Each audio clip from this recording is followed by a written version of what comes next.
श्री गणेशाय नमः।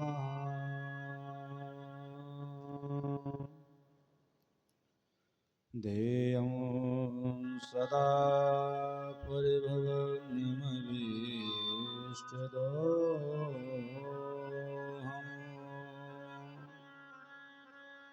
तीर्थास्पदं शिवविरञ्चनुतं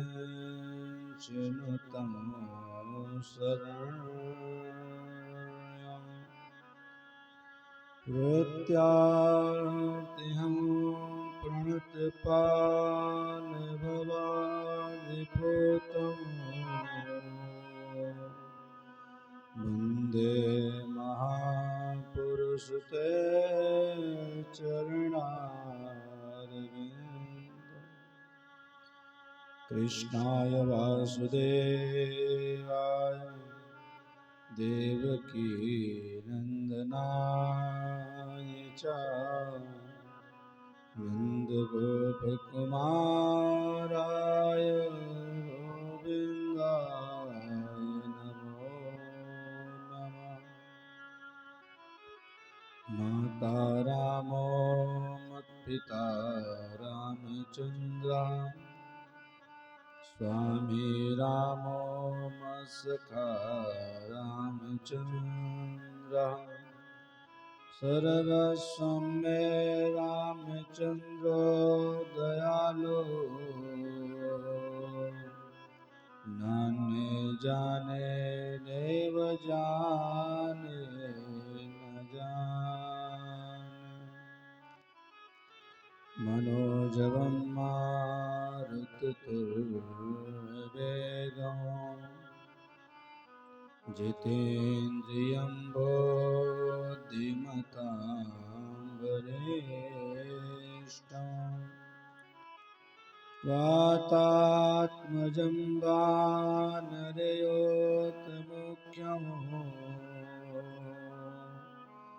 श्रीरामदूतं शरणं प्रपद्ये।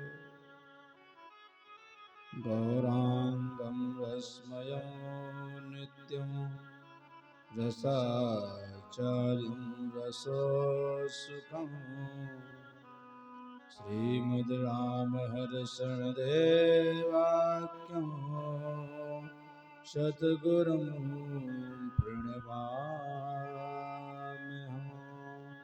सद्गुरुं प्रणमाम्यहं सद्गुरुं प्रणमाम्यहम्। जय श्री राधे, जय श्री श्याम। परम मंगलमय अकारण करुणावरणालय भक्तवांछा कल्पतरु तरुणित विनंदित पीतांबरधारी बालकृष्ण लाल की वांगमयी प्रतिमूर्ति श्रीमद् भागवत महापुराण सर्वोत्तम सद्ग्रंथ जन्मांतरे भवेत् पुण्यम तदा भागवतमो लभे। एक जन्म नहीं अपितु जन्म जन्मांतर के पुण्य सुकृत जब उदय होते हैं, फलीभूत होते हैं, माता पिता बुजुर्गों का जब आशीर्वाद प्राप्त होता है, तब कहीं जाकर ऐसा सुंदर शुभ अवसर प्रादुर्भाव हो पाता है। समस्त श्रद्धालु भक्तवृंद, समस्त श्रोता समाज, श्रद्धामयी माताएं, बहने भाइयों, यूट्यूब चैनल के माध्यम से कथा सुन रहे समस्त भक्तवृंद, आप सभी लोगों के हृदय में विराजमान श्री राधा माधव के चरणों को नमन करते हुए सिया राम मैं सब जग जाने करऊं प्रणाम जोरे जुग पाने। आपके हृदय में विराजमान श्री राधा माधव के चरणों का ध्यान रखते हुए आप सभी लोगों को जय श्री कृष्णा, जय श्री श्याम। विशेष सौभाग्य की बात है, ठाकुर जी की मंगलमयी श्रीमद् भागवत महापुराण कथा का शुभारंभ धर्मा प्रोज्जित कैतवोत परमो निर्मल शरणाम सताम वेद्यं वास्तवमत्रभस्त शिवदमो तापत्रयोन्मूलनम् श्रीमद्भागवते महामुनिकृते किं वा परैरीश्वरा सद्यो हृद्यवरोदतेति कृतभेषस्तोषभेस्तत्क्षणा सत्यम परम धीमहि। श्रीमद् भागवत महापुराण में केवल सत्य की ही वंदना की गई है। ऐसे सर्वोत्तम ग्रंथ तेने वांगमयी मूर्ते प्रत्यक्षाम वर्तते हरे। साक्षात कृष्ण स्वरूप में विराजमान श्रीमद् भागवत महापुराण, जिनका चिंतन मनन स्मरण करने का शुभ अवसर प्राप्त हुआ और कथा का शुभारंभ के मुख्य यजमान स्वरूप परम आदरणीय श्री प्रमोद कुमार सिंह जी, श्रीमती सुनीता सिंह जी, जिनके परम प्रिय सुपुत्र डॉक्टर विकास सिंह जी और आदरणीय श्री विकास सिंह जी के सुपुत्र श्री विधान सिंह जी की पावन मुंडन संस्कार के पावन पुण्य शुभ अवसर की पावन बेला में सुंदर ये आयोजन रखा गया। जिस आयोजन का रखने का समय सुनिश्चित हुआ कि कथा का प्रारंभ होना है और देखते देखते कथा विश्राम की तरफ जा रही है। कितना खुशी, कितना उत्साह। कथा कैसी होनी है, कथा कैसी होगी, कैसे व्यवस्थाएं होगी, कैसे कथा का शुभारंभ होगा। हमारे भैया विकास जी सारी व्यवस्था देखते देखते आज कथा विश्राम की तरफ आगे बढ़ रही है। समस्त भक्तवृंद श्रद्धालु आप लोगों की उपस्थिति, श्री हनुमान जी महाराज जी की विशेष कृपा, राम कथा सुनबे को रसिया, ऐसे अनंत बलों से हनुमंत लाल के चरणों को प्रणाम करते हुए आइए हम आप सभी लोग नित्य प्रति की भांति श्रीमद् भागवत महापुराण कथा का शुभारंभ भगवत नाम से प्रारंभ होता है और विश्राम भी भगवान के नाम से होता है। हमारे जीवन का जो जन्म होता है वो भी परमात्मा के नाम से ही प्रारंभ होता है और महाराज अंत भी भगवान के नाम से होता है। जब मेरा जन्म होता है उस समय जो हमारे घर के भगवत प्रेमी रहते हैं वो भगवान का स्तवन करते रहते हैं, माता रानी मेरी बालक की रक्षा कीजिएगा, हे मेरे प्रभु मर्यादा पुरुषोत्तम श्री राम, आप जैसे भी हैं आप अंतर्यामी हैं, हमारे बालक की रक्षा कीजिएगा। उस समय भगवान का नाम का ही सतत जप चलता रहता है। वो जप कैसे होता है? अंतर्मुखी जप होता है, हृदय में जप होता है। उसमें कोई बाह्य दृष्टि से जप नहीं करता है, लेकिन हृदय में यही प्रार्थना करता है, हे प्रभु आप जैसे कार्यक्रम हमारे घर में सुंदर पावन महामहोत्सव का सुंदर आयोजन जो हो रहा है, सुंदर उत्सव मनाने का शुभ अवसर प्राप्त होगा, इसको बहुत ही भली भांति बहुत ही सुंदर तरीके से आप परिपूर्ण कीजिएगा। ये माताएं प्रार्थना करते हैं। तो आइए हम सभी लोग भी उसी क्रम में ठाकुर जी की कथा शुभारंभ करने से पूर्व, क्योंकि आपको मैं प्रथम दिवस से लेकर और आज तक नहीं, जीवन आद्योपांत तक एक ही केवल स्वरूप है कि भैया कलयुग केवल नाम आधारा, सुमिर सुमिर नर उतरे पारा। इस कलिकाल में केवल अगर कोई सच्चा साथी है तो केवल भगवान का नाम है, और नाम के सिवाय हमारा संसार का कोई सच्चा साथी है ही नहीं। इस भवसागर से पार करने वाला केवल भगवत नाम है। कलो के सो कीर्तना, इस कलिकाल में जितना भगवत नाम का आप आराधना कर पाए, जितने उनके नाम का आप चिंतन कर पाए, वही सर्वोपरि भक्ति है। आइए हम सभी लोग उसी पल का इंतजार करते हुए ठाकुर जी के नाम का स्तवन करते हुए सुंदर ताली की सेवा करते हुए आनंद लेने का प्रयास करेंगे। जय श्री राधे, जय श्री श्याम। श्री राधे राधे गोविंद गोविंद राधे राधे राधे गोविंद गोविंद राधे राधे राधे गोविंद गोविंद राधे राधे राधे गोविंद गोविंद राधे राधे गोविंद गोविंद गोविंद राधे गोपाल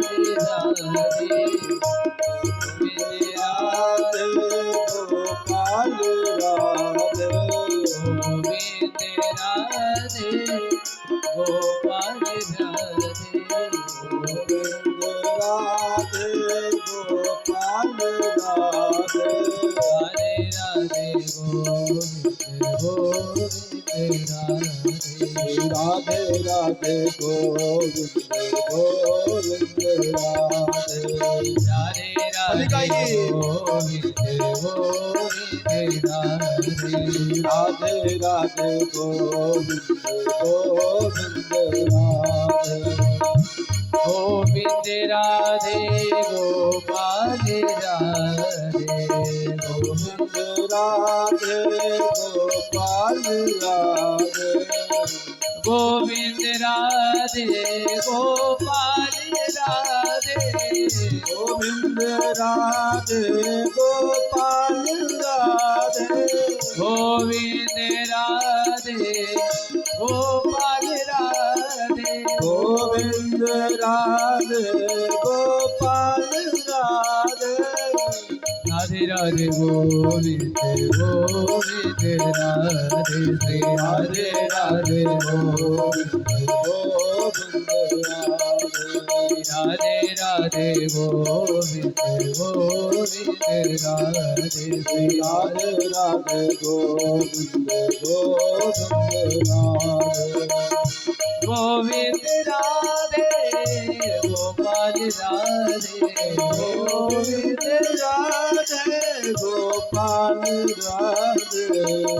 गोविंद राधे गोपाल राधे। गोविंद राधे गोपाल राधे। गोविंद राधे गोपाल राधे। राधे राधे गोविंद गोविंद राधे।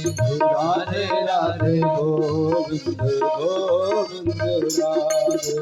राधे राधे गोविंद गोविंद राधे। श्री राधे राधे गोविंद गोविंद राधे। राधे राधे गोविंद गोविंद राधे।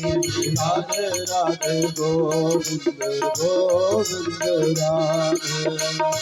गोविंद राधे गोपाल राधे। गोविंद राधे गोपाल राधे। गोविंद राधे गोपाल राधे। गोविंद राधे गोपाल राधे। गोविंद राधे गोपाल राधे। बोलो राधे राधे गोविंद गोविंद राधे। राधे राधे गोविंद गोविंद राधे। राधे राधे गोविंद गोविंद राधे। राधे राधे गोविंद गोविंद राधे। श्री राधे राधे गोविंद गोविंद राधे। या कम से कम यहाँ पर जब तक बैठे तब तक भगवत नाम जरूर ले लीजिए। यही जीवन का मूल और सार है। संत महात्मा अमलात्मा बिमलात्मा यही कहते चले गए भैया कि भगवत नाम ही सर्वोपरि भक्ति है। इस संसार का सूत्र यही है कि भगवत नाम से मेरा आत्मसमर्पण हो जाए। श्री किशोरी जी ने क्या कहा कि श्रुत्वा गुणान् भुवन सुंदर संवृतान्ते निर्वेश कर्ण विवरे अरतो कतापं रूपं दृशादृश्यमता किलीलार्थ लाभं च्युता विशत चित्तमपत्रे। श्रुत्वा गुणान् भुवन सुंदर शृण्वतान्ते। आपकी वाणी का गुणानुवाद सुनते सुनते आपके प्रति मेरा मन लग गया है। आप जिसके बारे में जितना चर्चा करेंगे वो चाहे अच्छी चर्चा हो और चाहे बुरी चर्चा हो, मन आपका वहीं लगेगा जिसके प्रति आपका मन आकृष्ट रहेगा भैया। इसलिए श्रवणम कीर्तनम विष्णु स्मरणम पाद सेवनम। श्रवणम कीर्तनम विष्णु सबसे पहले कहा गया है नवधा भक्ति में कि भैया श्रवण करना सीखिए, क्योंकि सुनाना भैया सब जानते हैं। मिंटू भैया सुनाना सब जानते हैं, सुनना कोई नहीं चाहता है। इस संसार में कोई सुनना चाहता है? सुनाने के लिए पूरी दुनिया महाराज पड़ी हुई है आपको, लेकिन सुनने के लिए कोई तैयार नहीं है। भगवान की कथा ही एक ऐसी है जो सुनी जाती है, सुनाई नहीं जाती है। बाकी भैया आप एक बात करेंगे, 10 बात करने के लिए आपके समकक्ष रहेंगे भैया, मैं भी आपसे चर्चा करना जानता हूँ। और महाराज ऐसे प्रेमी होते हैं कि राजनीति की ऐसी ऐसी चर्चा कर दे कि महाराज रात्रि 2 बज जाएगा, कोई परवाह नहीं पड़ेगा। लेकिन अगर कहीं भगवान का गुणानुवाद कथा होती हो, कहा जाए भैया 10 मिनट सुन लो, कहते महाराज क्या करें, हमारे पास समय नहीं है। इजराइल के बारे में महाराज लोग चर्चा करते करते परेशान हो जा रहे, पूरी रात बीत जा रही है। अरे उससे हमको आपको लाभ क्या मिल रहा है, ये सोचो पहले। जिस देश में हम हैं, अपने देश को तो हम सुरक्षित कर ही नहीं पा रहे हैं और आगे के देश की केवल चिंता करते हैं।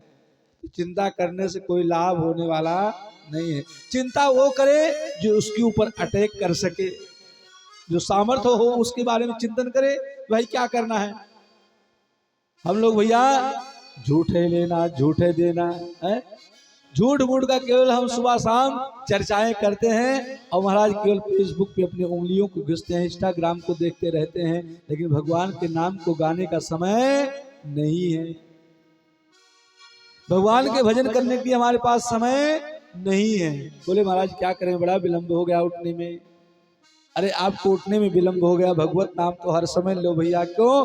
भाव कुभाव अनख आलस हो, नाम जपत मंगल देश दस हो। भाव कुभाव अनख आलस हो, इसमें ये भी नहीं कि भैया आप स्नान नहीं किए हैं। भाव कुभाव अनख आलस हो, नाम जपते मंगल देश दस हो। भाव कुभाव अनख आलस हो, नाम जपते मंगल देश दस हो। नाम जपते मंगल भाव कुभाव अनक आलस हो, नाम जपत मंगल दिस दसों। दसों दिशाओं की रक्षा कौन करता है? वो भैया परमात्मा के केवल नाम करता है। इसीलिए कहते हैं दुख में तड़पो मते, सुख में भूलो मते, प्राण जाए मगर नाम भूलो मते।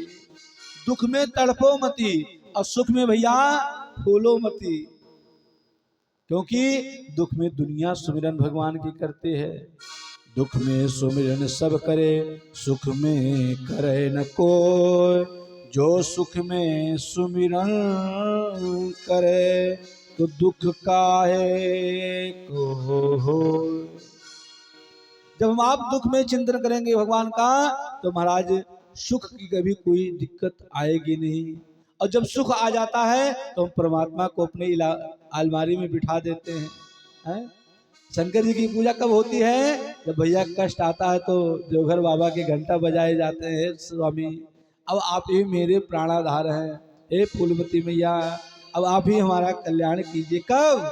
जब दुख आता है तब। कहते दुख और सुख निरंतर भगवान का यजन करना चाहिए। सुख और दुख आपके प्रारब्ध के अनुसार आपको मिलता है। जैसे बोया पेड़ बबूल का तो आम कहां से हो। जो हमने जीवन में संचित कर्म किया है उसका प्रायश्चित हमको और आपको ही करना है। विधान जी तो भैया हमारे बड़े सुंदर पिचकारी लेकर घूम रहे हैं, हम सोचे डंडा लेकर घूम रहे हैं। तो होली का माहौल दिखा रहे हैं कि होली है। कहते हैं भैया हर समय भगवान के नाम का स्मरण करते रहना चाहिए, किसी भी परिस्थिति में रहें, कैसी भी रहें।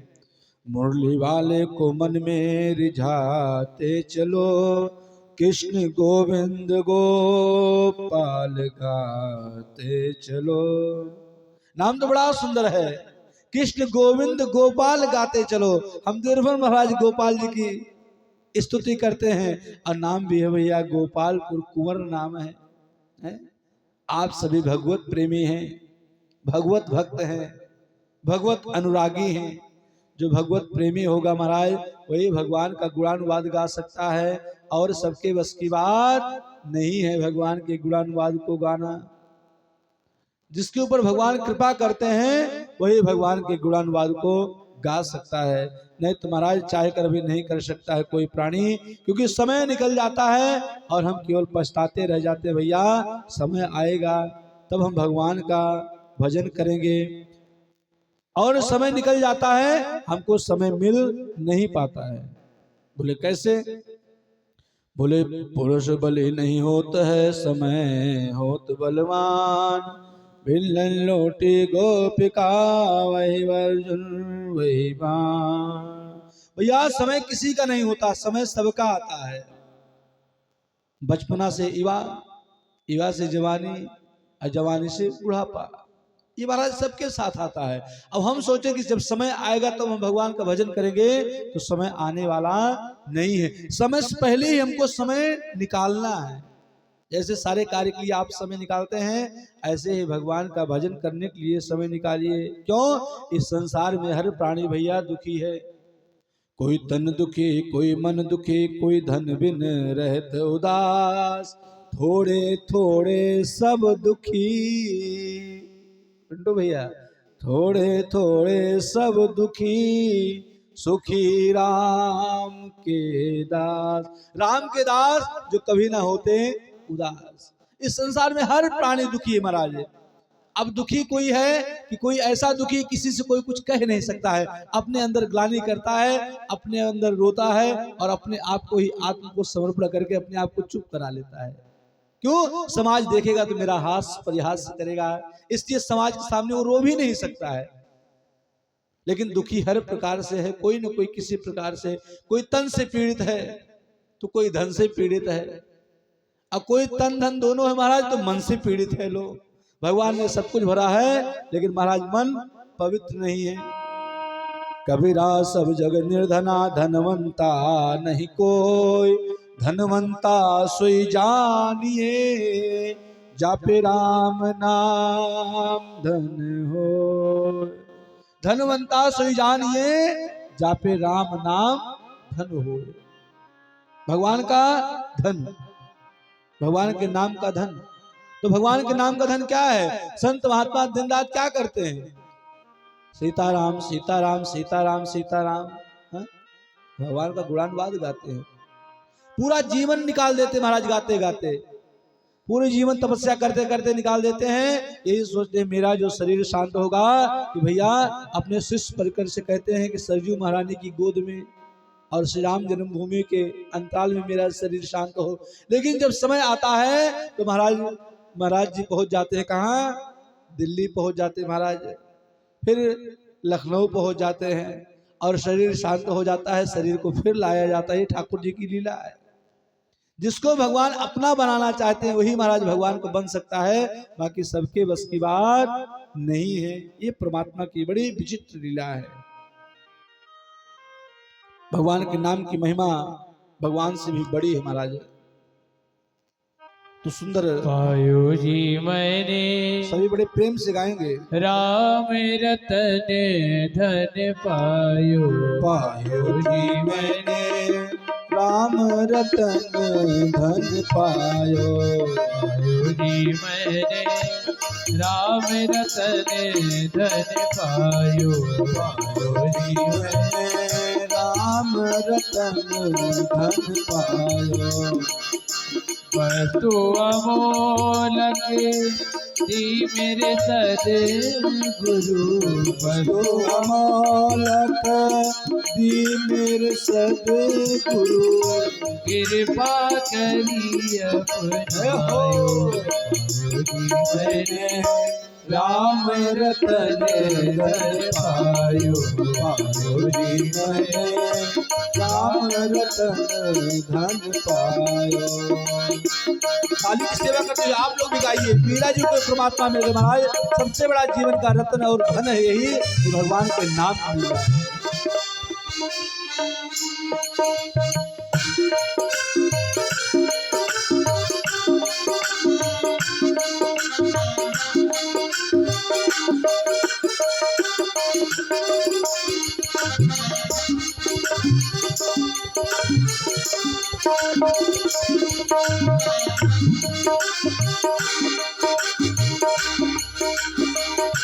चोर न लूटे खर्च न होवे, चोर न लूटे खर्च न होवे, खर्च न होवे, चोर न लूटे खर्च न होवे, चोर न लूटे। दिन दिन बढ़त समायो पायो जीवने, दिन दिन बढ़त समायो पायो जीवने, राम रतन धन पायो पायो जीवने, राम रतन धन पायो जीवने, राम रतन धन पायो राम रतन धन पायो। मीरा के प्रभु गिरधर नाथ, मीरा के प्रभु गिरधर नाथ, मीरा के प्रभु, मीरा के प्रभु, मीरा के प्रभु, मीरा के प्रभु गिरधर नाथ, मीरा के प्रभु गिरधर नाथ। हरसी हरसी जस गायो पायो जीवने, हरसी हरसी जस गायो पायो जीवने, राम रतन धन पायो पायो जीवने, राम रतन धन पायो पायो जीवने, राम रतन धन, राम रतन धन, राम रतन धन पायो जी मैंने राम रतन धन पायो, पायो जी मैंने राम रतन धन पायो। जीवन का सबसे बड़ा धन कौन है? भगवान का नाम है। और महाराज ये ऐसा धन है कि चोर चुरा नहीं सकते हैं और संसार के लोग लूट नहीं सकते हैं। बाकी आपको महाराज ज्यादा धन हो जाएगा तो लोग लूटने के लिए तैयार खड़े हैं महाराज, लेकिन भगवान के नाम के धन को कोई महाराज लूट सकता नहीं है। ऐसी सुंदर भगवान की लीला। और ये दिन प्रतिदिन महाराज इसका जैसे इनकम टैक्स बढ़ता है महाराज। अगर हमारे पास बिजली का बिल आ जाता है, अगर बिजली के बिल नहीं जमा करते हैं तो महाराज उसमें ब्याज दर चालू हो जाता है वृद्धि, और चक्रवृद्धि ब्याज लगना प्रारंभ हो जाता है महाराज। दिन दिन बढ़त सवायो, पायो जी मैंने राम रतन धन पायो। इसी तरह भगवान का नाम एक बार आप लेंगे, राम रामेति रामेति रमे रामे मनोरमे, सहस्रनाम तत्तुल्यो राम नाम वरानने। एक बार राम कहने से विष्णु सहस्त्र नाम का जो स्तोत्र है उस 142 श्लोक को पाठ करने से जो लाभ होता है वो एक बार राम कहने से होता है भैया। इससे सरल और कोई उपाय नहीं है। और संसार की बड़ी विचित्र लीला महाराज, संसार तो परमात्मा की भी गलतियां देखना प्रारंभ कर देता है। अरे भगवान ने अच्छा नहीं किया, भगवान को ऐसा नहीं ऐसा करना था, भगवान ने गलत किया। बड़ी एक विचित्र घटना है, मैं आपको बताऊं, बड़े स्मरण लिए है।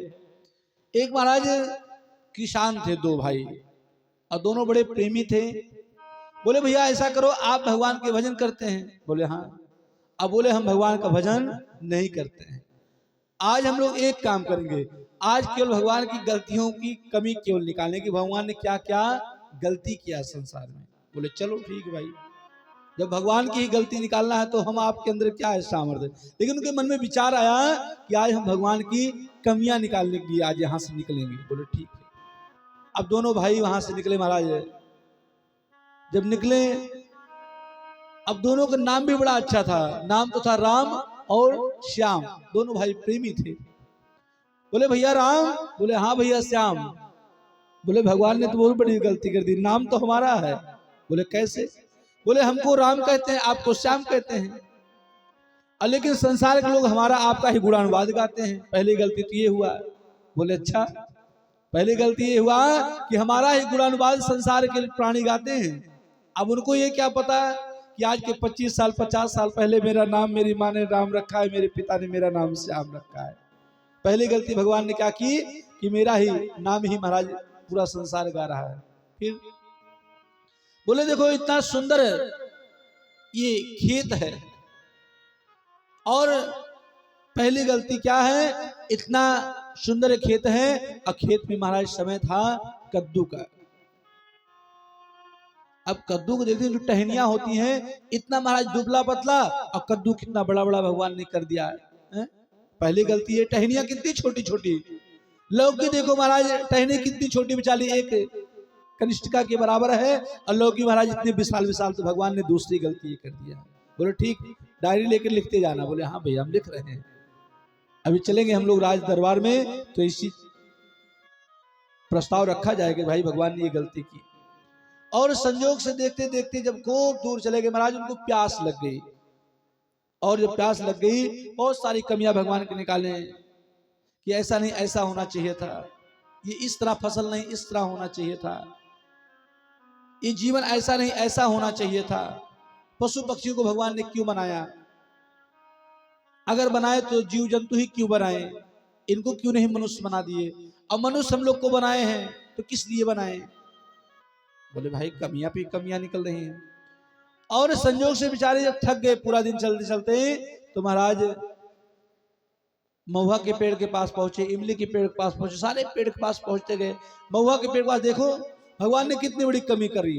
बोले क्या हुआ भाई? बोले इतना विशाल महुआ का पेड़, और उसमें जो फल आते कितने छोटे छोटे करके रखे हैं, और फल खाने में बड़ा मीठा लगता था। सुंदर खाए, जलपान किए और शयन किए, फिर आगे निकले। तो महाराज आम का सीजन चल रहा था, और कच्चे कच्चे आम छोटे छोटे उस पे पौधे पे लगे हुए थे। बोले भगवान ने एक गलती और कर दी। बोले क्या? बोले कोहड़े के टहनिए पे कितने बड़े कोहड़ा कर दिए, ये आम का इतना बड़ा सुंदर वृक्ष है और इसमें कितने छोटे छोटे आम कर दिए। और संयोग से ऐसा हुआ कि महाराज हवा का प्रकोप बहा। बोले दोनों भाई आराम कर लेते हैं। जब आराम करने के लिए उस पे सामने अपने टावल को, गमछे को जो कंधे पे रखते थे, पहले जो होते थे, देखिए हमारे दादाजी, देखिए सामने जो पहले जमाने के हमारे दादाजी हैं, चाचा जी हैं, और वृद्धावस्था के जो हैं पूर्व में, वो अपने साथ में एक गमछे को अवश्य रखते थे। उसको बोलते हैं उत्तरीय वस्त्र। एक वस्त्र अपने पास में रखते थे, बहुत काम देता है। कहीं कुछ जलपान किए तो हाथ पोंछने के काम आ गया, भाई ठंड लगने लगी तो कान में बांध दी, काम चल गया। कुछ नहीं दिखाई पड़ा तो उसको बिछाकर उसमें बैठ भी गए, अपना आनंद ले रहे हैं थोड़ी देर। तो बहुत सारा कार्य करता था। बोले अपने टाबिल बिछाए, और महाराज जो दोनों भाई राम और श्याम लेट गए। और हवा का भैया प्रकोप चला। हवा का जब स्वरूप चला तो महाराज पेड़ हिलना प्रारंभ किया, और संयोग से वो जो कच्चा आम था आकर राम और श्याम के नाक पर गिरा। महाराज तड़फड़ा गिरे। बोले ये क्या हुआ क्या हुआ? बोले अरे ये आम गिरा रहे, भगवान ने बहुत अच्छा किया। बोले क्या हुआ? बोले पहले डायरी लाओ।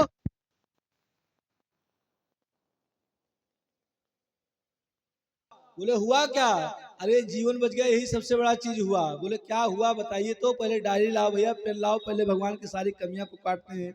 भगवान जो करते हैं सो अच्छा करते हैं, भगवान ने जो किया सो अच्छा किया।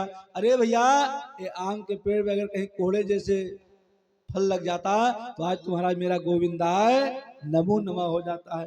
इसलिए हम भगवान की कमियों को खोज करते हैं, लेकिन अपने कमी को पकड़ने का प्रयास नहीं करते। यही मेरी सबसे बड़ी कमी है। अब कोई कार्य हो जाता है तो कहते हैं भैया भगवान ने किया है।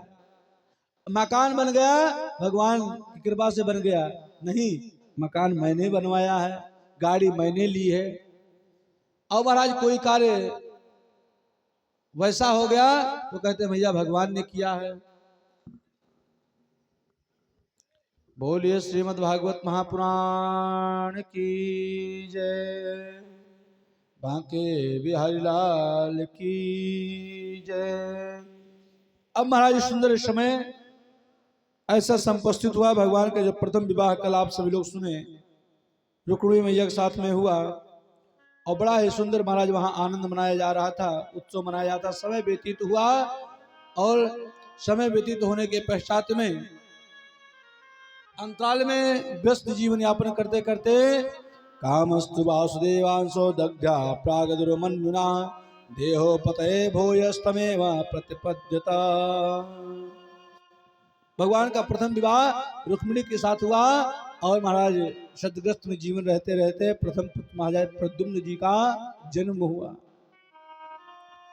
कामदेव भगवान वसुदेव के अंश से उनका भगवान शिव ने भस्म कर दिया। महाराज पुनः शरीर प्राप्त करने के लिए कृष्ण के पुत्र वो बने।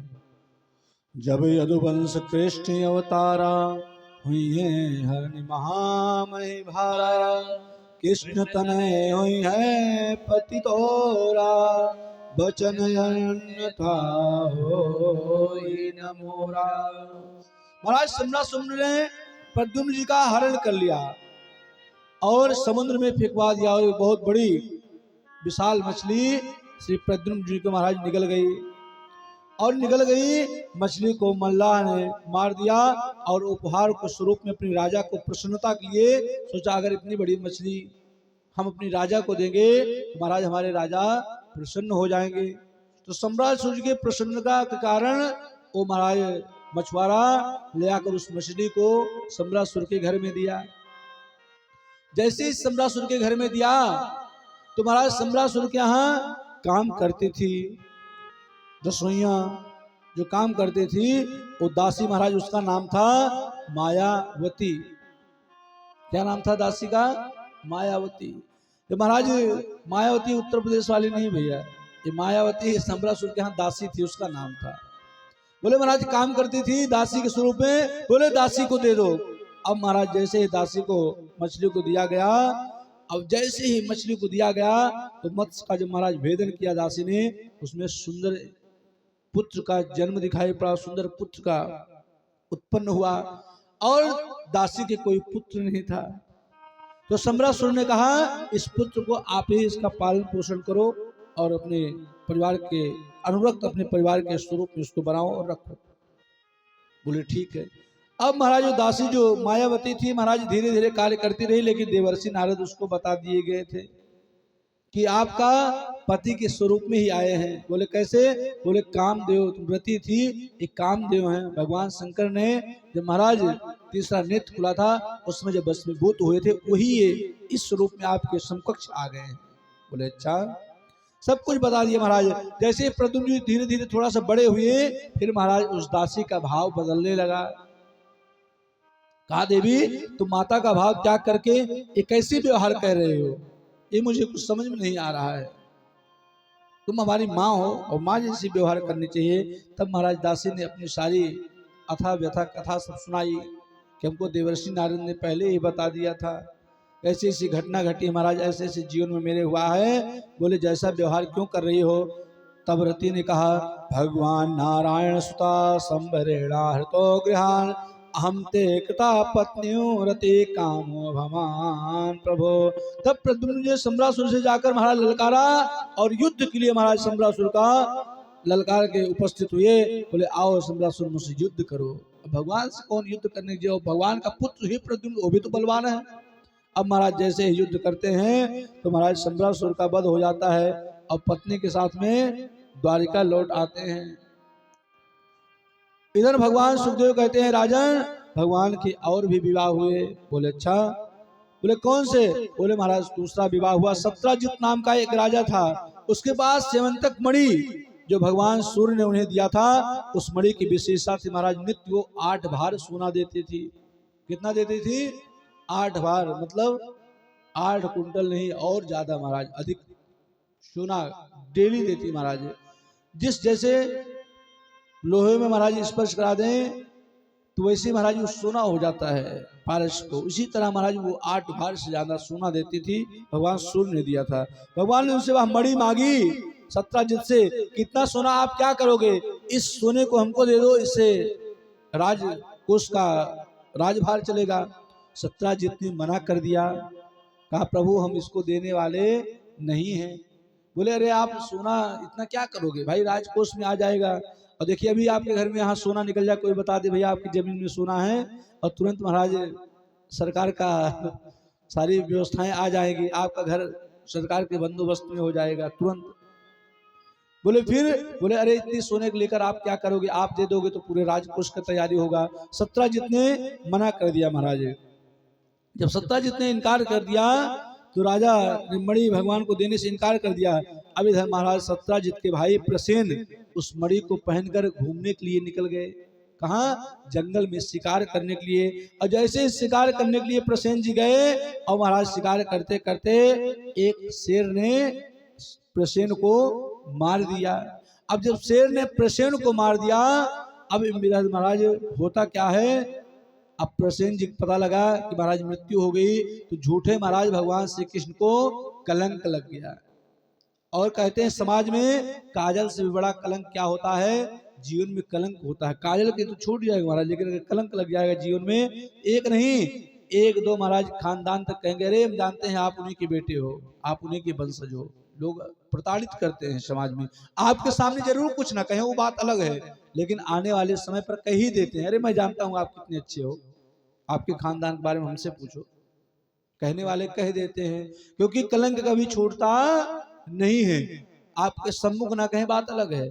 ऐसे ही महाराज भगवान कृष्ण के साथ हुआ। कृष्ण के सामने कोई नहीं हो रहा है, लेकिन करने करने जपन जया कानों कानों के द्वारा पूरे महाराज चर्चा चालू हो गई। द्वारिका में हल्ला होने लगा, अरे सत्यजित ने मणि मांगी थी, मणि नहीं दिए, तो मेरे भाई को मरवाकर और मणि को हरण कर लिया। चोरी कोई करे, लेकिन अगर आप झूठ मूठ का भी एक बार कुछ कहाएंगे तो नाम पहले आपका ही आएगा। किसने हमको ऐसा कहा था, हमने ऐसा नहीं किया, इसलिए ऐसा कार्य हमारे साथ कर दिया। और उसी का आनंद भैया कोई दूसरा ले लेता है। जैसे अभी बीच में 2 से 1-2 महीना पहले की बात है, ड्रोन की बड़ी अफरा तफरी मची थी। जहां देखो भैया ड्रोन उड़ रहा है, ड्रोन उड़ रहा है।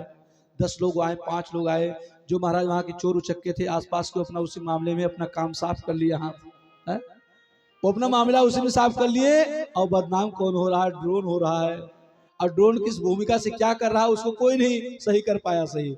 लेकिन जो चोर बदमाश थे वो महाराज अपना काम निकाल लिए गए, और बदनाम कौन हुआ, ड्रोन आ रहा है चोरी करने आ रहा है। हमने देखा लाल बत्ती जल रही है, कोई कह रहा है वहां पे पकड़ा गया है, कोई कह रहा है वहां पे पकड़ा गया, कोई कह रहा है उस जंगल में उस सामान मिला है। ऐसा कुछ भी नहीं है, लेकिन हर साल कुछ ना कुछ एक ना एक अफवाह निकलता ही रहता है। इसी तरह महाराज पूरे द्वारिका में हल्ला हो गया कि सत्यजित के भाई प्रसेन को भगवान श्री कृष्ण ने मरवा दिया है। अब महाराज अगर आपको कोई झूठ मूठ का प्रचार करना हो तो माताओं से एक बात बता दो, भैया ये श्रीमती जी मैं आपको एक बात कह रहा हूं, और ये बात किसी से कहना नहीं। अगर आप बात बता दिए तब तो ठीक है, अगर आपने कहीं धोखे से कह दिया कि मैं आपसे ये बात कह रहा हूं, इसको कहीं कहना नहीं, तो महाराज वो बात पचने वाली नहीं है। फिर वो अपनी सहेली से कहेंगी देखो ऐसा है बहन, ऐसी ऐसी बात है, मेरे पति ने ऐसा कहा, लेकिन ये चीज किसी से कहना नहीं, मैं आपको अपना जानकर बता रही हूँ। वो उससे कहेगी, वो उससे कहेगी, ऐसे धीरे धीरे धीरे धीरे महाराज पूरे गांव में फैल गई, पूरे द्वारिका में, कि भैया कृष्ण प्रसेन को मार दिया है और मणि को चोरी कर लिया है। अब भगवान श्री कृष्ण के पास जब बात पहुंची तो भगवान ने कहा मैं पुनः साबुत कि भैया अब इसको मैं सुनने वाला नहीं हूँ, क्योंकि अगर आज ये हमारे पास हमारे गांव में समाज में पहुंच रहा है तो कल को मेरे कान में भी आवाज आएगा, तो मैं ऐसे सहने वाला नहीं हूँ। अगर चोरी किया हो कोई, तब कोई कहे भैया चोर है, तब तो चलो किसी तरह बर्दाश्त कर ले। अब बेचारा कोई चोरी न किया हो, उसको मिथ्या कोई फंसा दे, तो महाराज उसकी स्थिति बहुत गंभीर हो जाएगी, वो अपने आप को सहन नहीं कर पाएगा कि अरे मिथ्या मेरे ऊपर रोपण लग गया, मेरा नाम बदनाम हो रहा है समाज में। चोरी किया हो तो ठीक है, जो चोरी किया महाराज उसको कोई फर्क नहीं पड़ता। क्यों?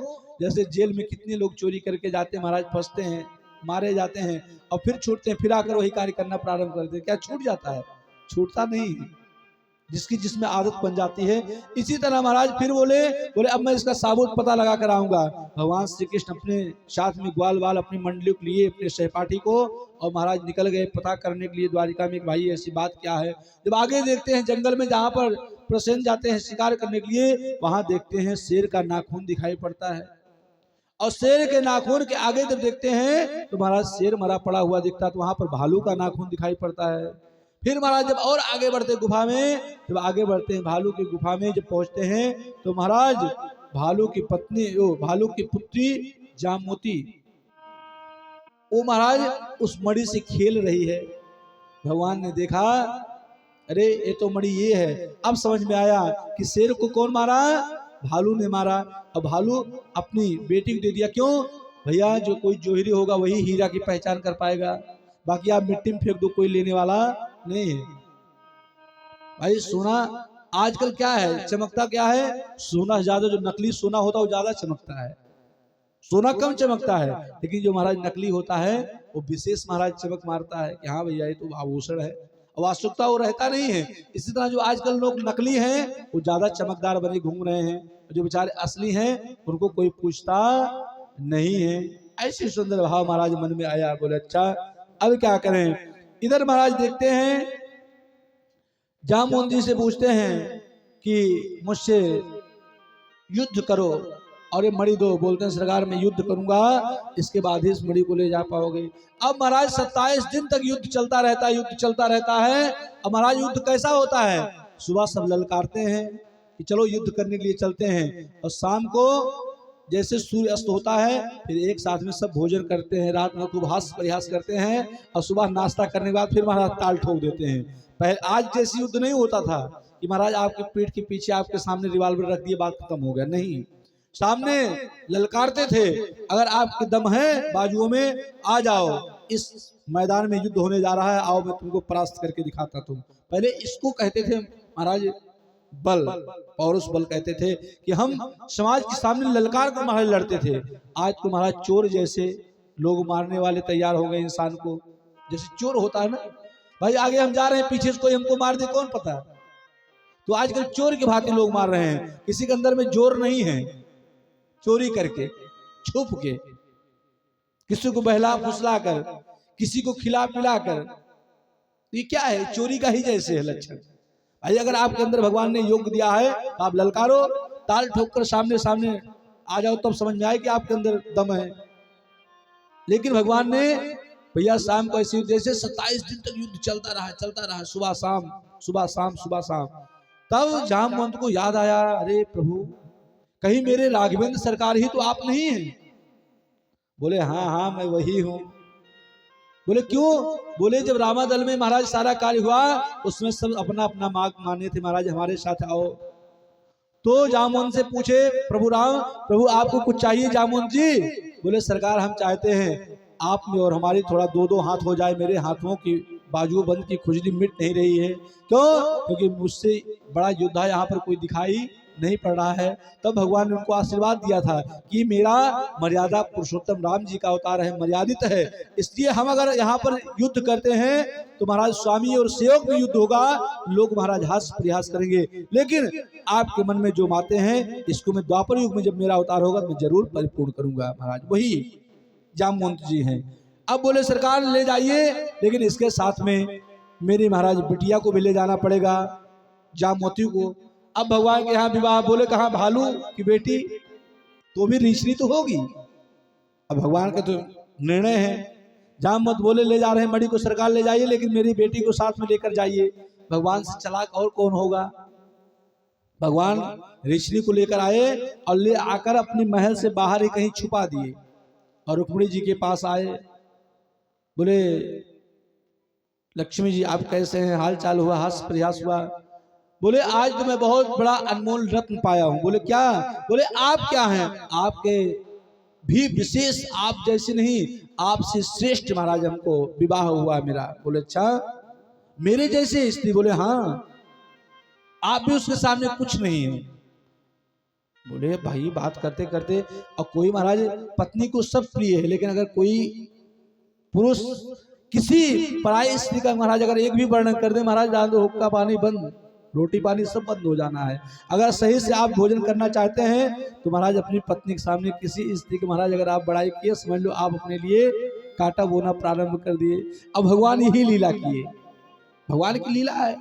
इतना महाराज उनको आक्रोश आ गया रुक्मिणी जी को, और मन ही मन में महाराज उन्होंने श्राप दे दिया कि अगर आप लेकर आए हैं तो ठीक है, लेकिन मैं यहाँ पर श्राप देती हूँ वो मेरे बड़ी नहीं मेरे जैसी हो जाए। अब वो महाराज भगवान रुक्मिणी का श्राप, और यहाँ महाराज आशीर्वाद, कहाँ वो रुक्मिणी की जैसे नहीं थी, वो तो रिचनी थी, भालू थी, लेकिन रुक्मिणी जी का आशीर्वाद वो महाराज रुक्मिणी जैसे हो गई। बोलिए लीला पुरुषोत्तम भगवान श्री कृष्ण की जय। इधर महाराज जामवंती से विवाह हुआ। तीसरा महाराज सत्यजित राजा, जब ऐसा सुंदर पछतावा हुआ महाराज, और मणि को जब वापस लेकर आए, उन्होंने महाराज पछतावा किया, उन्होंने कहा अब क्या करूं, पूरे समाज में मेरा लोग हास परिहास कर रहे हैं। अब बोले अगर एक ही उपाय है, अगर मैं अपनी पुत्री का विवाह करा देता हूं तो मैं भगवान श्री कृष्ण का ससुर बन जाऊंगा, और जब ससुर बन जाऊंगा लोग हमको गाली नहीं देंगे, क्योंकि मैं भगवान का ससुर बन जाऊंगा, भाई मैं पिता बन जाऊंगा। क्यों? जो झूठा कलंक।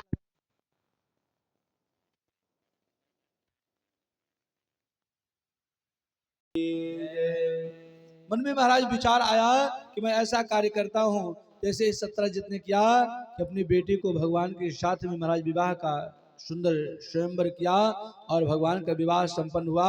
अब भगवान के कितने विवाह हुए? ये महाराज भगवान के सत्यभामा तीसरा विवाह संपन्न हुआ। कितना विवाह गिनते जाइएगा, अभी मैं पूछूंगा। अब महाराज चौथा विवाह का जब समय आया, एक समय भगवान श्री कृष्ण और अर्जुन जी जा रहे थे, कहाँ? भ्रमण करने के लिए, और यमुना जी के तट पर पहुंचते हैं महाराज। यमुना जी के जब तट पर पहुंचते हैं, भ्रमण करते हैं, तो अर्जुन ने देखा एक स्त्री यमुना जी के अंदर बैठकर तपस्या कर रही है। भगवान श्री कृष्ण ने कहा अरे पूछ क्या हो भाई, देवी क्यों इतने अर्धरात्रि में यहाँ तपस्या करने के लिए यमुना जी के स्वरूप में बैठी हुई है, क्या कारण है? अर्जुन जी महाराज जाते हैं। अर्जुन पूछे देवी तुम कौन हो? अहम देव सवितुर्वहिता पतिमीक्षते विष्णु वरेण्यं वरदा तपा परमस्थिता। अहम देव सवितुर्वहिता पतिमीक्षते। मैं तपस्या कर रही हूँ किसके लिए? भगवान विष्णु को वर्ण करने के लिए। अर्जुन जी कहते हैं भैया कभी कभी सखा मानते हैं। बोले सरकार आपकी तो बड़ी मौज है, वो जो तपस्या कर रही देवी और कोई नहीं, आपके वर्ण करने के लिए वो तपस्या कर रही है, आपको अपने पति स्वरूप में मानती है और आपको अपने पति बनाना चाहती है। बोले कोई बात नहीं, जाओ बुला कर ले आओ। और जैसे महाराज ले आते हैं तो सुंदर, जिनको हम लोग कहते हैं कालिंदी, यमुना जी कहते हैं, उनके साथ भगवान का विवाह हुआ है। इसीलिए भगवान के यमदूतिया पड़ता है, आप देखते होंगे, यम की बहन है ये कालिंदी और भगवान श्री कृष्ण की पत्नी है। इसलिए भाई बहन यमदूतिया को स्नान करते हैं एक साथ में यमुना जी में, तो कभी उनके साथ में महाराज यम की यातनाएं, भगवान का आशीर्वाद है। जो भाई बहन यमदूतिया को कालिंदी में स्नान करते हैं, भगवान सदा सर्वदा यम जी महाराज उनकी रक्षा करते रहते महाराज, ऐसी परंपरा है।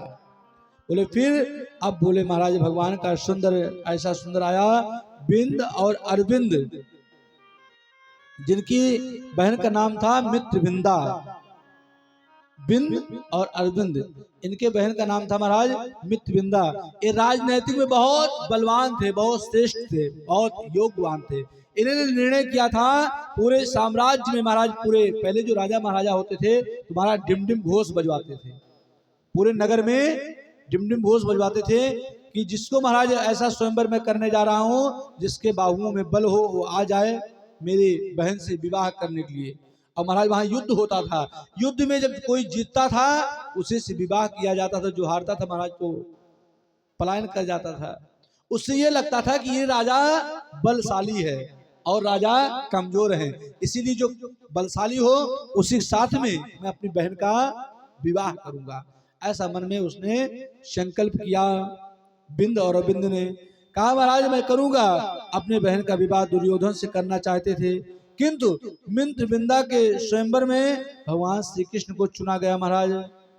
और इधर महाराज छठवां विवाह बड़ा ही सुंदर, कौशल नरेश नागजीति ने एक प्रतिज्ञा की बोली मैं प्रतिज्ञा करता हूं इस साम्राज्य में कोई अगर बलशाली कोई वैभवशाली राजा हो तो मेरे घर में 7 बैल हैं और 7 बैल एक साथ जो सातों के नाक में नकेल डाल देगा उसी के साथ में मेरी बेटी का विवाह होगा। अब महाराज डिमडिम घोष करा दिया, सारे साम्राज्य के राजा महाराजा सब आए महाराज। वहां पर भगवान श्री कृष्ण भी पहुंचते थे।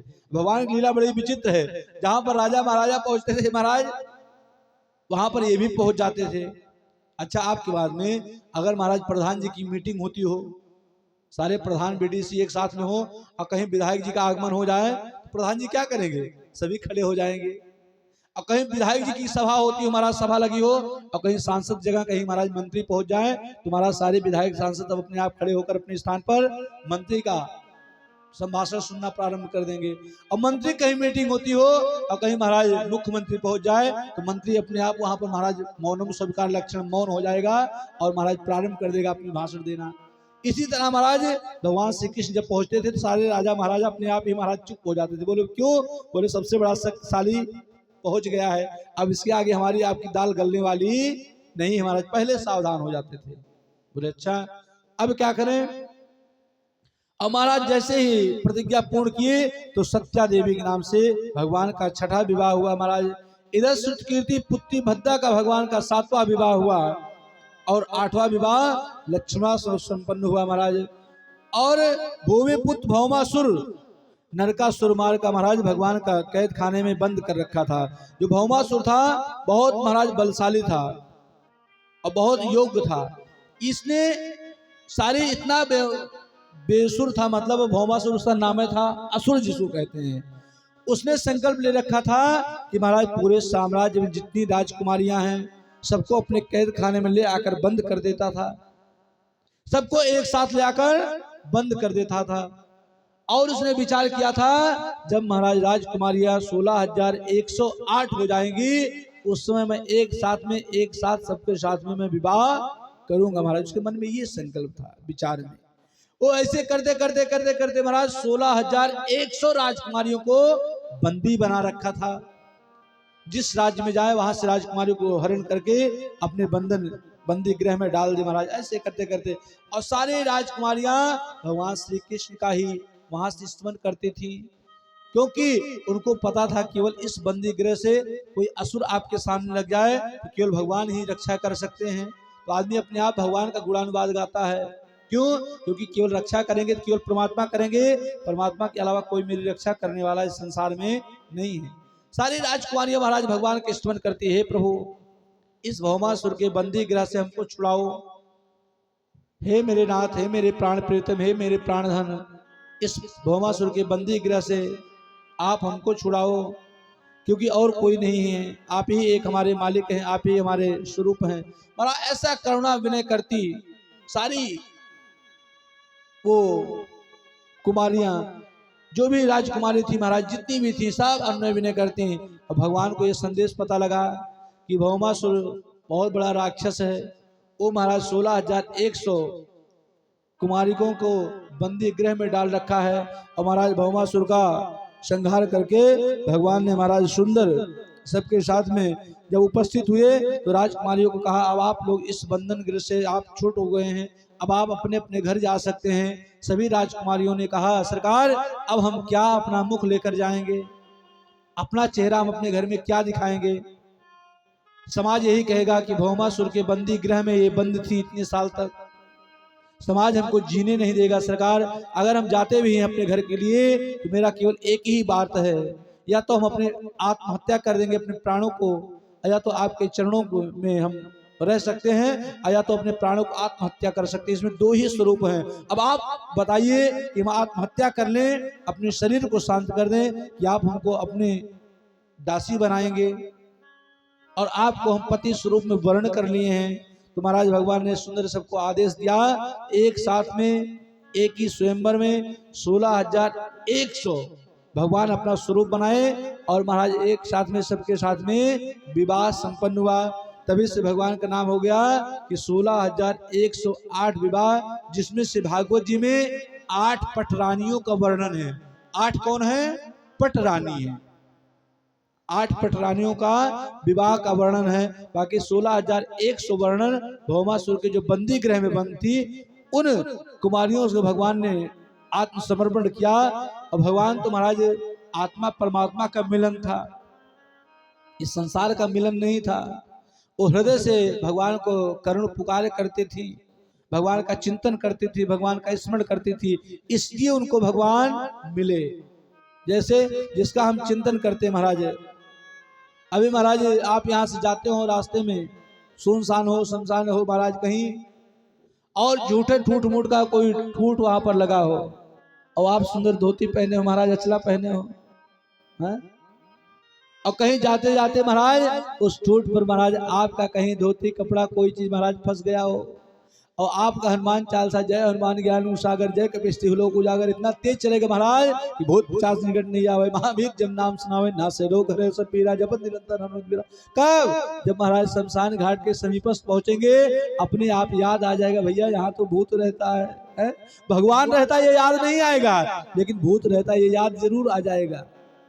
और घट घट में वासी भगवान का है, लेकिन वहां पर कहीं संजोग से अगर आपका कपड़ा किसी बट वृक्ष में फंस गया और कहीं आप अचानक धोखे चक्कर में दौड़ते जा रहे हो, कहीं गिर पड़े, तो महाराज बस आपके हृदय में एक ही चीज समा जाएगा, हमको भूत ने पकड़ लिया है। उस समय ये नहीं आएगा कि हमको भैया हमारे परमात्मा आराध्य भी वहां रहते हैं, क्योंकि वो जब घट घट वासी हैं, घट घट में उनका वास है, तो कहाँ परमात्मा नहीं है? अरे हर देश में, हर भेष में, हर रूप में, हर रंग में, कीट पतंग में, चींटी मछली, एक एक स्वरूप में परमात्मा निवास करते हैं। तो घट घट वासी है महाराज, भगवान एक ही स्वरूप में नहीं है, भगवान के रूप अनेक है, हम रूप को पहचान नहीं पाते हैं। ना जाने किस वेश में नारायण मिल जाए, किस वेश में परमात्मा का आपका दर्शन हो जाए ये आप नहीं जानते हो, आपको नहीं पता परमात्मा का दर्शन कैसे होगा। तो परमात्मा का स्वरूप बड़ा विचित्र है, उनका नाम बड़ा विचित्र और उनका रूप भी बढ़िया बड़ा ही विचित्र है और बड़ा शक्तिशाली है। ऐसे सुंदर भगवान का नाम और कीर्ति, इसलिए हमेशा भगवान को ही अपने जीवन का प्राण धन मानना चाहिए। और आपके हमारे सबके जगदीश्वर वही है, हम आप खूब गाते हैं, ओम जय जगदीश हरे, गाते कि नहीं गाते हैं? सुबह शाम गाते हैं। तन भी सुख रहे महाराज, मन भी सुख रहे, जीवन भी सुखमय रहे, और मैं आपका हूं। लेकिन अगर कोई कहते भैया ये हमारा है, तो कहते ना ये तो मेरा है। अब भगवान के सामने खूब आरती गाते महाराज। तो ऐसे कार्य नहीं, भगवान के लिए आत्मसमर्पण की आवश्यकता है। किसकी आवश्यकता है? आत्मसमर्पण की। भगवान के नाम का चिंतन करना, उनका स्मरण करना, उनका गुणानुवाद गाना। कथा की सार्थकता एक है, भगवान के नाम में आपका चिंतन लग जाए, भगवान के नाम में आपका स्मरण लग जाए। भगवान ही मेरे सर्वोपरि हैं, और संसार में भैया हमारा कोई भी नहीं है। इस संसार में सबसे बड़ा शक्तिशाली केवल कौन है? वो है भैया परमात्मा, जो हर हृदय में, हर आत्मा में रमण करता है, वो है परमात्मा। आइए उसी लीला पुरुषोत्तम भगवान कृष्ण नटखट